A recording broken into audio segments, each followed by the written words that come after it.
Hi புவஸ். சுதாகருக்கு பதிலடி கொடுத்த பாக்கியா. எதிரியாக வரும் புது ரவுடியா? புதிய தொழில் தொடங்குமா என்று பாக்கியலட்சுமி சீரியலில் கதைக்களம் உருவா என்று எதிர்பார்க்கப்படுகிறது. அதாவது பாக்கியலட்சுமி சீரியலில் எபிசோடில் தான் பாக்கியா புதிய தொழில் தொடங்க அதற்கு புதிய எதிரி வந்திருக்கும் நிலையில்தான் சுதாகருக்கும் இனியா சரியான பதிலடி கொடுப்பாரா?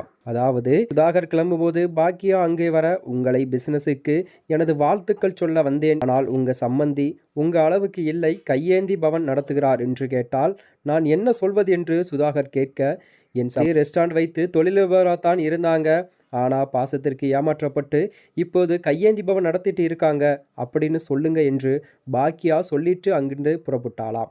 மறுபடியா கொடுத்த சாக்லேட்டை சாப்பிட்டு கொண்டிருக்கும் ஈஸ்வரி, உங்க அம்மா அங்கே வந்து எதுவும் பிரச்சனை என்று கேட்க, கிளம்பும்போது சுதாகரிடம் பிரச்சனை செய்வது போல் பேசிவிட்டு வந்து விட்டார் என்று சொல்கிறாராம். சில நாள் ஈஸ்வரி வழக்கம் போல் பாக்கியாவை திட்டிக் கொண்டே இருக்கிறாளாம். இதை கேட்ட பாக்கியா, நான் யாரையும் மட்டம் தட்டி பேச, எது உண்மையோ அதைத்தான் பேசினேன் என்று பாக்கியா சொல்ல, ஈஸ்வரி மீண்டும் திட்டி திட்டி பேசுகிறாளாம். இந்த பக்கம் பாக்கியா சொன்ன ஸ்டைலில் ஸ்வீட்டில் செய்த இனியா அதை அனைவருமே கொடுக்க, சுதாகர் என்ன விசேஷம் என்று விசாரிக்கிறாராம்.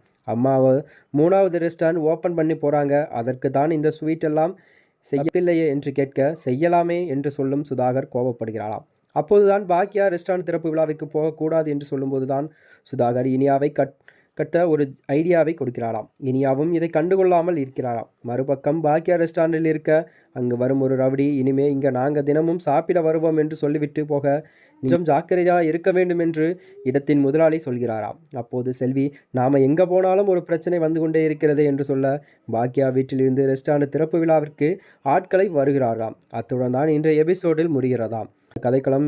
இதை தொடர்ந்து தான் எதிர்பார்க்கப்படுகிறதாம். மேலும் இதுபோன்ற வீடியோக்களை தெரிந்து கொள்ள நமது சேனலை மறக்காமல் சப்ஸ்கிரைப் செய்து கொள்ளவும். நன்றி, வணக்கம்.